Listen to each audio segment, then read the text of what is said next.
Property transfer करनी हो तो किस प्रोसेस से गुजरना पड़ता है? प्रॉपर्टी ट्रांसफर का प्रोसेस तो बड़ा कॉम्प्लिकेटेड था। एक इनोवेशन की है अल्हम्दुलिल्लाह, घंटा भी नहीं लगेगा आपका और सारा प्रोसेस जो है वो मुकम्मल हो जाएगा। अपना पैसा बचाने के लिए फाइलर भी बने। कोई प्रॉपर्टी खरीदता है और कुछ टाइम के बाद उसकी डेथ हो जाती है, तो वो प्रॉपर्टी अगर हम ट्रांसफर करवाना चाहें तो उसका क्या प्रोसेस होता है? ये बड़ा कमरसम प्रोसेस था, डिफिकल्ट था।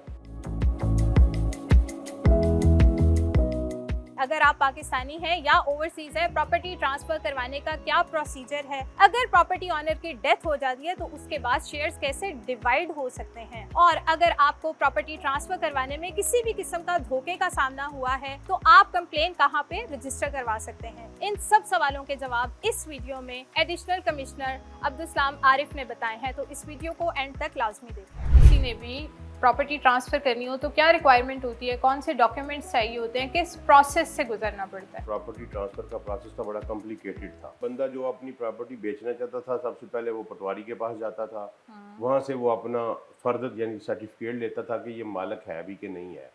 उसके बाद फिर वो सब रजिस्ट्रार के दफ्तर में जाता था, स्टाम्प इशू करवा के वहाँ उसको तहरीर किया जाता था। फिर सब रजिस्ट्रार के सामने वो पेश होता था, सब रजिस्ट्रार रजिस्ट्री पास करता था, वो वापस पटवार खाने आता था। 10-15 दिन के बाद फिर वहाँ उसका ट्रांजैक्शन होता था और म्यूटेशन होती थी, तब जाके ये प्रोसेस मुकम्मल होता था। तो अब हमने एक इनोवेशन की है अल्हम्दुलिल्लाह, और लाहौर में ये सबसे पहली इनोवेशन है और हमने इसको बड़ा इजी और अंडर वन रूफ कर दिया है। खिदमत सेंटर्स बने हैं, ठीक है, 2 इस वक्त फुल ब्लूम पे काम कर रहे हैं, एक इजर्टन रोड के ऊपर और एक अरफा क्रीम टावर में, ठीक है। और 3 हमारे जो है वो अंडर कंस्ट्रक्शन है, वो भी विद इन अ मंथ जो है ना जी वो चल पड़ेंगे। अच्छा, और उसका तरीकाकार ये है कि जो बंदा प्रॉपर्टी का मालिक है, फ्रॉड और इम्पर्सोनेशन 2 सबसे बड़े इसमें जो तरीके थे जी, कि एक बंदा बेचारा बाहर रहता है, ओवरसीज है, उस प्रॉपर्टी खरीद के वो 2-4 साल नहीं आया, पीछे से किसी बंदे ने उसको इम्पर्सोनेट किया, उसकी जगह पे अपना पेश हुआ और कोई फ्रॉड करके तो प्रॉपर्टी ट्रांसफर अपने नाम ट्रांसफर करवा ली। ठीक है, और इसको रोकने के लिए हमने उस सिस्टम को नादरा से मुंसलिक कर दिया है। अच्छा, अब हर बंदे का, चूंकि पाकिस्तान में जिसका भी आईडी कार्ड बना हुआ है, उसका फिंगरप्रिंट नादरा के पास मौजूद है। बिल्कुल। और उस फिंगरप्रिंट के डाटे को हमने लैंड रिकॉर्ड के डाटे से मुंसलिक कर दिया है। तो जब आप प्रॉपर्टी ट्रांसफ़र कराना चाहेंगे, आप उस सेंटर पे जाएंगे, खिदमत सेंटर पे, वहाँ जाके सबसे पहले आप अपना बायोमेट्रिक देंगे। वो बायोमेट्रिक आपकी तस्दीक कर देगा कि आप वाकई फ़लाँ जगह पे प्रॉपर्टी के मालिक हैं। और आप जितनी बेचना चाहते हैं उसमें से, अब मसला हो नहीं सकता कि बंदा सारी बेचे। किसी बंदे के पास 10 कनाल है, 5 कनाल है, 10 एकड़ है, तो उसमें 2 एकड़ बेचना चाहता है, 1 कनाल बेचना चाहता है, तो वो उससे पूछा जाएगा भाई कितनी बेचना चाहते हो, उतने का उसको सर्टिफिकेट दे दिया जाएगा। अच्छा, ठीक है, वो सर्टिफिकेट को लेगा और उसको ऑनलाइन ही स्टैम्प, अब स्टैम्प पेपर भी ई स्टैम्प कर दिए गए हैं, आपको कहीं जाने की ज़रूरत नहीं। आप अपना CNAC नंबर, प्रॉपर्टी नंबर डालेंगे, जो आपको सर्टिफिकेट मिलेगा, और एक वेबसाइट है हमारी उसके ऊपर पेलरा की और ई स्टैम्प की, तो आपके सामने वो सारी स्टैम्प ड्यूटी आ जाएगी। आप उसके मुताबिक कैलकुलेट करके ऑनलाइन ही पैसे जमा करवा सकते हैं। ठीक है, यानी इसमें कोई हैसल नहीं रहा। अब वो वहाँ जाएगा, सब रजिस्ट्रार ओके कर देगा उसको, उसकी कंसेंट ले लेगा कि भाई आपने पैसे ले लिए, उसे कहा वो ले लिए हैं। जो ख़रीदने वाला होगा उससे पूछेगा कि आपने पोजेसन ले लिया, तो ख़रीदने वाले का भी उसी वक्त थंब जो है ना वो लग जाएगा और रिकॉर्ड में आ जाएगा कि मैंने मसलन अब्दुल आरिफ ने प्रॉपर्टी बेची है और इकरा ने खरीदी है, तो मुझे वो उस प्रॉपर्टी से डिलीट कर दिया जाएगा और आपका फिंगरप्रिंट वहीं आ जाएगा। और इंतकाल जिसको हम कहते हैं, म्यूटेशन कहते हैं इंग्लिश में, वो भी उसी वक्त अंडर वन रूफ वहीं मुकम्मल हो जाएगी। 1 घंटा भी नहीं लगेगा आपका और सारा प्रोसेस जो है वो मुकम्मल हो जाएगा। और दूसरा, मैं पब्लिक अवेयरनेस के लिए, देखें करप्शन उस वक्त तक नहीं रुकती, इसमें नो डाउट कि हम करप्शन में बहुत बदनाम है, हमारा मुल्क, हमारा सेटअप तबाह हुआ है, ये एक नसूर है जो हमें खाई जा रहा है। तो करप्शन उस वक्त तक नहीं रुकती जब तक पब्लिक तावन ना करे इसमें और देने वाला रजिस्ट ना करे। हम अपनी ईज को, अपने कंफर्ट जोन को इंक्रीज करने के लिए ये कहते हैं कि चल यार 10,000 रुपया देना पड़ता है तो दे दो, बिल्कुल। और अगला बंदा भी फिर एक्सप्लॉइट करता है कि मैं इसका काम रोकूं, इसको 2 चक्कर लगवाऊं ताकि ये कहे कि मेरा कंफर्ट जोन टूट रहा है। पता होना चाहिए कि आपने, मेरे दफ्तर में आप आए हैं तो उसके आपने कोई काम करवाना है तो उसके गवर्नमेंट ड्यूज अगर कोई फी है तो वो कितनी है। हर प्रॉपर्टी की डिप्टी कमिश्नर ने एक वैल्यू मुकर्रर की हुई है, उससे नीचे पे ट्रांजैक्शन नहीं हो सकती। नहीं हो सकती। तो उस पर जो स्टैम्प ड्यूटी का टैक्स है वो 1% है। ठीक है। मतलब फॉर एग्जांपल अगर आपकी 10 लाख की प्रॉपर्टी है तो उसके ऊपर आपका 1 लाख का स्टैम्प ड्यूटी लगेगी। ठीक है। ठीक है जी, 1%। ठीक है जी। इसी तरह 1000 रुपया रजिस्ट्रेशन फीस है, ठीक है। 6300 रुपया लैंड रिकॉर्ड की फीस है जो हम रिकॉर्ड मेंटेन कर रहे हैं बायोमेट्रिक के जरिए और सारा। अच्छा, उसके अलावा 1% जो है वो म्यूनिसिपल कमेटी की टैक्स है, और जो गेन टैक्स है जो FBR का है, फेडरल बोर्ड ऑफ रेवेन्यू का, वो अगर आप फाइलर हैं तो फिर 3% है, अगर नॉन फाइलर हैं तो 6% है। अच्छा। और इसी तरह एडवांस इनकम टैक्स है, तो अगर आप फाइलर हैं तो वो मेरा ख्याल है 3% है, और अगर नॉन फाइलर है तो 10.5% है। तो इसलिए लोगों से मेरी गुजारिश होगी कि वो अपना पैसा बचाने के लिए फाइलर भी बने। फाइलर भी हो जाए। हर प्रॉपर्टी ओनर जो है वो फाइलर बनेगा तो जब वो बेचने जाएगा तो उसको हजारों लाखों रुपए की जो कास्ट है ना उसकी बचत होगी और उसका फायदा होगा। अगर कोई पैसे मांगता है और वो कमिश्नर ऑफिस तक मतलब उसको अप्रोच करना चाहता है या डिप्टी कमिश्नर तक आना चाहता है तो उसका प्रोसेस क्या होगा? आया वो भी ऑनलाइन अप्लाई करेगा कि डायरेक्ट आपके ऑफिस में आ जाएगा? नहीं, वो देखिए सिंपल, हमारे कंप्लेंट पोर्टल भी है। ठीक है, एक टेलीफोन कॉल कर दे। ठीक है, हमारे नंबर्स हैं। ठीक है, उनके ऊपर एक मैसेज ड्रॉप कर दे, जी मेरा ये प्रॉब्लम है, फलां बंदा मुझसे पैसे मांग रहा है। ठीक है, हम खुद उससे रब्ता करेंगे। ठीक है, और ये इंश्योर करेंगे कि एक तो पैसे मांगने वाले को करार वाक़या सजा दी जाएगी, दूसरा इंश्योर करेंगे कि इस बंदे का, हमारे शहरी मोअज़्ज़ज़ शहरी का जायज़ काम हर सूरत में हो।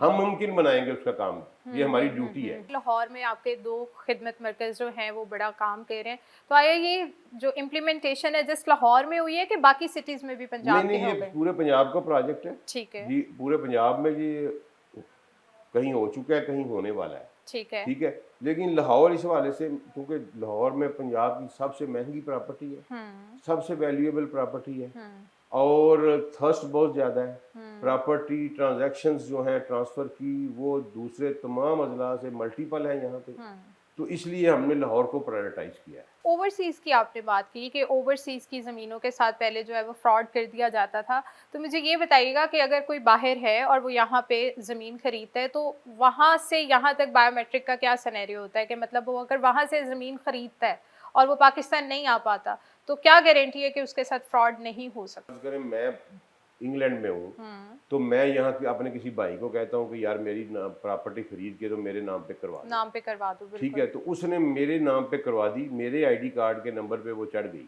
अब वो बेचेगी उसी वक्त जब मैं उसका थंब पाकिस्तान में आके लगाऊंगा। ठीक है, ठीक उससे है। पहले वो बिक नहीं सकती, मतलब या वो मैं उसी तरह रहेगी। या मैं अपने किसी को पार ऑफ अटार नहीं दूंगा। तो उसका एक अलग प्रोसेस है, लेकिन वो इस हवाले से सेफ हो गया कि उसकी इम्पर्सोनेशन अब नहीं हो सकती। कोई प्रॉपर्टी खरीदता है और कुछ टाइम के बाद उसकी डेथ हो जाती है तो वो प्रॉपर्टी अगर हम ट्रांसफर करवाना चाहें तो उसका क्या प्रोसेस होता है? देखें, इसको कहते हैं कानून वरासत। ठीक है, पहले ये बड़ा कमरसम प्रोसेस था, डिफिकल्ट था, अब बड़ा आसान कर दिया गया, बहुत आसान कर दिया गया। वो भी ईजी है कि खुदा ना खास्ता कोई आपका फौत हो गया है तो आप उसका अब मुतलका यूनियन काउंसिल से डेथ सर्टिफिकेट लें। ठीक है, वो डेथ सर्टिफिकेट लेके आप नादरा के किसी सेंटर पे चले जाए, नादरा आपको फैमिली ट्री दे देगा उसका। ठीक है जी, पूरा फैमिली ट्री दे देगा। FRC भी उसको कहते हैं, फैमिली रजिस्ट्रेशन सर्टिफिकेट। ठीक है जी, वो FRC लेके आप हमारे इसी सेंटर पे आ जाए, उसी वक्त प्रॉपर्टी, इसकी कोई कास्ट नहीं है। अच्छा। ठीक है जी, बड़ी नॉमिनल सी कास्ट है, 200-400 रुपया। ठीक है, वो भी बैंक में जानी है।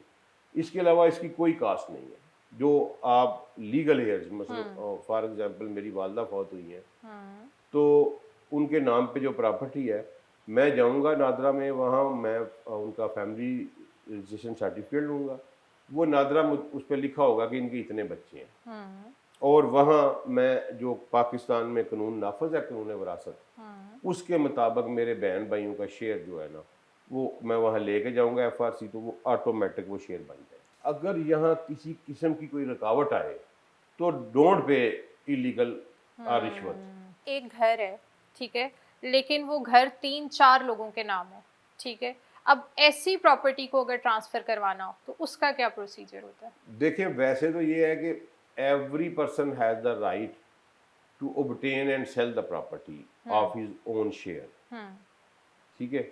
तो उसमें वो कर तो सकता है हर बंदा इंडिविजुअल तौर पे, लेकिन वो फिर प्रॉब्लम बन जाती है। मतलब फॉर एग्जांपल एक 5 मरले का घर है, उसमें 5 लोग हैं, मालिक हैं। अब एक एक मरले को उस घर में कैसे डिफाइन करेंगे? एग्जैक्टली। ठीक है, तो उसके लिए फिर होता यही है कि सारे मेंबर्स को आना पड़ता है। सारे मेंबर्स आएंगे, वो अपना थंब इंप्रेशन लगाएंगे, तो फिर ही होगा।